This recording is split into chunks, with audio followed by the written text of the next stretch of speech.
খেয়াল করছি জানেন, আমাদের ভিতরে কয়েকটা লীগের ফলাফল ছিল যেটা আমি নিজে চিনতে পারছি, যারা এই 16 তারিখে গত বছর 16 তারিখে আমার বাসার সামনে চাংখারমল মোড়ে আমাদের ভাইকে মারছে, তারাই আজকে আমাদের সাথে ঢুকে আমাদের উল্টা পিটিয়েছে পুলিশ। আমাদের দাবিগুলোর মধ্যে ছিল গতকাল যে মাইলস্টোনে যে প্লেন ক্র্যাশের যে মৃত্যুটা হয়েছে সেখানে নিহতদের সঠিক নাম এবং তথ্য প্রকাশ করতে হবে, আহতদের সম্পূর্ণ নির্ভুল তালিকা প্রকাশ করতে হবে। শিক্ষকদের গায়ে গতকালকে মাইলস্টোনের শিক্ষকদের গায়ে সেনাবাহিনীরা হাত তুলেছিল, সেটা জঘন্য ঘটনার জন্য জনসংক্ষেপে নিঃশর্তে ক্ষমা চাইতে হবে। নিহত প্রতিটি শিক্ষার্থী পরিবারকে বিমান বাহিনীর পক্ষ থেকে ক্ষতিপূরণ দিতে হবে। বিমান বাহিনীর ব্যবহৃত ঝুঁকিপূর্ণ ও পুরানো প্লেনগুলো বাতিল করে আধুনিক প্লেন চালু করতে হবে।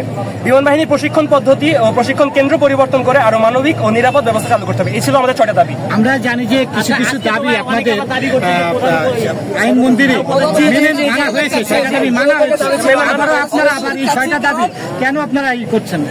এই 6টা দাবি তো আমার শুরু থেকে ছিল। এই 6টা দাবি ভর্তি হবে, আমি অনেক জুনিয়র, কিন্তু আমার ভাই বোনদের এই অবস্থা দেখে আমি সহ্য করতে পারিনি। সুযোগ দেন, একজনকে একজন সুযোগ দিয়ে পুরোটা দিয়ে আমি 12টার মধ্যে আমার ভাই বোনদেরকে ভর্তি করে নিজের হাতে কাজ করেছি। রাতের 12টা বাজে বাসায় গেছি, নিউজ দেখে কি আমার ভাই বোনদেরকে পড়তেছে পরীক্ষা বসার জন্য, এটা মানতে পারতেছি না। আর আমরা কয়েক দফা দাবি নিয়ে এখানে আসি সচিবালয় শিক্ষা আপনার হচ্ছে 6 দফা দাবি নিয়ে আমরা শিক্ষা বোর্ডে গিয়েছিলাম, ওখান থেকে আমরা সচিবালয়ে আসছি কিছু দাবি। তো আমি নিজে একটা বিষয় খেয়াল করছি জানেন, আমাদের ভিতরে কয়েকটা লীগের ফলাফল ছিল যেটা আমি নিজে চিনতে পারছি, যারা এই 16 তারিখে গত বছর 16 তারিখে আমার বাসার সামনে চাংখারমল মোড়ে আমাদের ভাইকে মারছে, তারাই আজকে আমাদের সাথে ঢুকে আমাদের উল্টা পিটিয়েছে। পুলিশ তো মারছে এক রাউন্ড গুলি আপনার সচিবালয়ের ভিতরেই শেষ করছে। পুরো এক রাউন্ড গুলি শেষ করছে, মারতে মাটিতে সবাই ফেলছে আমার ভাইদেরকে। আমি পরপর 3টা টিয়ার একটা মেয়ে ছিল, একটা সাংবাদিক মেয়েকে আমি কোনো রকম নিয়ে চলে আসি। আমার নিকাবের কারণে আমার মুখ শুধু চোখে শুধু আমার হাত পা সব টিয়ার লাগছে, পরপর 5টা টিয়ার মুখ আমি আহত অনেক। আপনি ঢাকা মেডিকেল যান, ঢাকা মেডিকেল গেলে আমরা উপদেষ্টাদেরকে বলে দিতে চাই, আমাদের রক্তের উপর আপনারা বসছেন, আপনাদেরকে আমরা কখনো ওই জায়গায় বসতে দিব না, আপনাদের পদত্যাগ চাই আমরা। সচিবালয়ের ভিতরে যখন আপনারা প্রবেশ করেন সেখানে কি হয়েছিল একটু বলেন তো? ওনারা আমাদেরকে সচিবালয়ে প্রথমে ঢুকায়, অনেক ভদ্রভাবে ভালোভাবে বলছে না তোমাদের দাবি আনা হবে বা কিছু একটা মিউচুয়াল করা হবে, তোমরা ভিতরে আসো।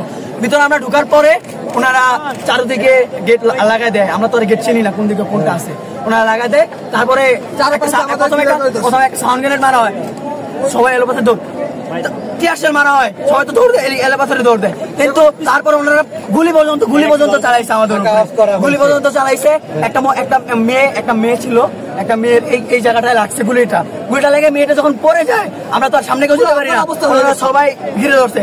কিছু পুলিশ ওই মেয়েটাকে লাথি দিছে, পারা যায় না, পা দিয়ে পিছে না, ওরকম ভাবে পিছছে। তারপরে যখন সেনাবাহিনী আসছে, সেনাবাহিনী ধরে আমরা সেনাবাহিনীদের আচরণে আজকে অনেক লজ্জিত। আমরা সেনাবাহিনীদের নিয়ে অনেক গর্ব করতাম, আমরা আজকে অনেক লজ্জিত সেনাবাহিনীদের এই কাজে। তারপরে ওনারা এই কাজটা করে ওনারা ক্ষান্ত হয় নাই, ওনারা আমাদের রূপে তারে আসছে।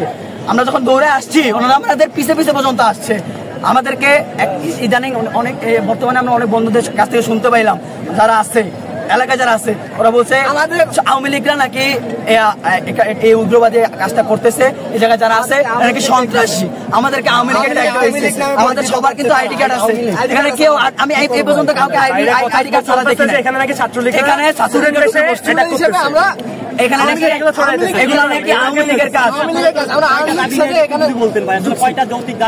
আমাদের 6টা যৌক্তিক দাবি ছিল, দাবিগুলো আমরা পূরণ করবে বলছে। আমরা দাবিগুলো কি বলবেন একটু? দাবিগুলো একটু বলেন, দাবিগুলো একটু বলেন, বাইক করো তো, দাবিগুলো একটু বলেন, আপনাদেরকে একটু সময় লাগবে, দাবিগুলো হ্যাঁ একটু দাবিগুলো বলেন। শুনেন, আমাদের ছাত্র ভাইরা যারা ছিল এর মধ্যে অনেক ছাত্ররা ভিতরে আটকা পড়ে আছে, এখনো বাইরে হয়েছে নাকি আমরা জানি না, আমরা ক্লিয়ার হতে পারি না। বড় ভাই সামনে আগাইছে, আমরা পাওয়া যায় নাই। জি আমরা আপনাদের কাছে একটা দাবি রাখবো, আপনাদের কাছে একটা রিকোয়েস্ট যে আপনারা ওনাদেরকে প্রশ্নটা করবেন যে ভিতরে অনেক ছাত্র আটকা পড়ে আছে, ওদের কি বের করে দেওয়া হয়েছে, সহি সালামতে বের করা হয়েছে, নিহত হয়েছে কিনা, কি আহত হয়েছে কিনা, ওনারা যাতে সঠিক ডিটেলসটা দেয়। কিন্তু ভিতরে যে আটকা পড়ে আছে মানুষ, এটা একদম কনফার্ম। আমরা জানি আমাদের জানা মতে 80 থেকে 100 জন লোক ভিতরে আটকা পড়ে আছে। যারা মেয়ে শিক্ষার্থী যারা ছিল ওরা তো বেরিয়ে হতে পারে নাই। আমরা যারা ছাত্ররা ছিলাম ছেলেরা ওরা গেটের উপর দিয়ে আসছি। পিছনে একটা গেট ছিল 2 নাম্বার গেট, ওই 2 নাম্বার গেটের উপর দিয়ে আমরা অনেকে আসছি, কিন্তু মেয়েরা যারা ছিল ওরা অনেকে বের হতে পারে নাই। এখন ওরা বের হয়েছে কিনা এটা আমরা ক্লিয়ার না, কারণ আমাদেরকে তো ধাওয়া দিচ্ছে আমরা ওদেরকে খুঁজে পাচ্ছি না। অনেক বন্ধু বান্ধবকে এখন পর্যন্ত খুঁজে পাচ্ছি না, আমার অনেক ভাই বাজারকে এখন পর্যন্ত খুঁজে পাচ্ছি না। আপনাদের কাছে রিকোয়েস্ট, আপনারা এই ক্লিয়ারটা করবেন, ক্লিয়ারেন্স করে আপনারা একটু আপলোড করবেন যে সবাইকে ওনারা ভিতর থেকে বাইরে বের করছে কিনা। আমরা রাস্তা থেকে সরতেছি না, ঠিক আছে?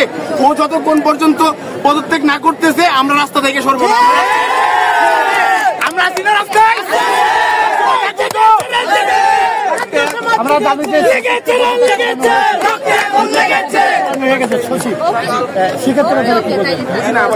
সচিবকে পদত্যাগ করছে করাইছে। সচিব কেন আমাদেরকে এই পর্যন্ত আনলো? আমাদেরকে কেন এই পর্যন্ত আনলো? আমাকে এটা বুঝান, এটা কোন লজিক আছে? সামান্য বিষয়, সামান্য কি চাচ্ছেন?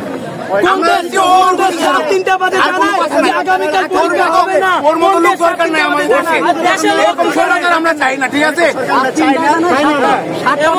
আমরা দেশ স্বাধীন করছি দেশ সুষ্ঠুভাবে চলার জন্য, ঠিক আছে? এরকম স্বৈরাচার বসানোর জন্য করি নাই। ওরা কেন ট্রেনের ছাড়বে? ওরা কেন ফায়ার করবে ছাত্রদের উপরে? অবস্থান নিচ্ছে কেন আমাদের মারার জন্য? আমরা কি করছিলাম ওদেরকে? আমরা কি ওদের উপরে অত্যাচার করছিলাম? জুলাই আন্দোলনে যেভাবে ব্যবহার করেছে, করি নাই। জুলাই আন্দোলনে আমাদের সাথে যেভাবে ব্যবহার করছে, আজকে পুলিশ আমাদের সাথে সেই রকম ব্যবহার করতেছে। মনে হইতেছে জুলাই আন্দোলনে আমরা আবার ফেরত গেছি গা, 24 সালে আমরা আবার ফেরত গেছি গা। আমরা 25 সালে নেই, আমরা 24 সালে আমাদের রাস্তার উপরে বন্যা হয়ে যাবে, তা আমরা রাস্তা চাচ্তেছি না। এই আন্দোলন অব্যাহত থাকবে যতক্ষণ পর্যন্ত ও দায়িত্ব থেকে না বের হইতেছে, ঠিক আছে? আমরা রাস্তায় থাকবো ওই পর্যন্ত। আমাদের দাবি একটাই, পদত্যাগ চাই, শিক্ষা উপদেষ্টার। আমাদের শুরু করে আমাদের এই যে বোর্ডের যত পরীক্ষা হয়, বিশৃঙ্খলা অনেক বিশৃঙ্খলা হইতেছে। আমি এগুলো বিষয়ে কিছু বলতে চাইতেছি না। পরীক্ষার গার্ড প্রচুর দেওয়া হয়, গার্ড দেওয়ার নিয়ম আছে, ঠিক আছে, যথাসময় গার্ড দিতেছে, বাট আমাদের সাথে অনেক দুর্ব্যবহার করা হয়েছে। ইভেন এরকম বলা হয়েছে তোমার কোটা চাও, কোটা তোমাদেরকে কোটাই দিব, তোমাদের কোটা দিব, অনেক গার্ড দেওয়া হয়েছে। তো অনেক কিছু মিলে আমরা শিক্ষার এই শিক্ষার ওদের তরফে আমরা খুব ক্ষুব্ধ। তাই আজকে এরকম পরিস্থিতির শিক্ষকে আমরা জড়িত হয়ে গেছি।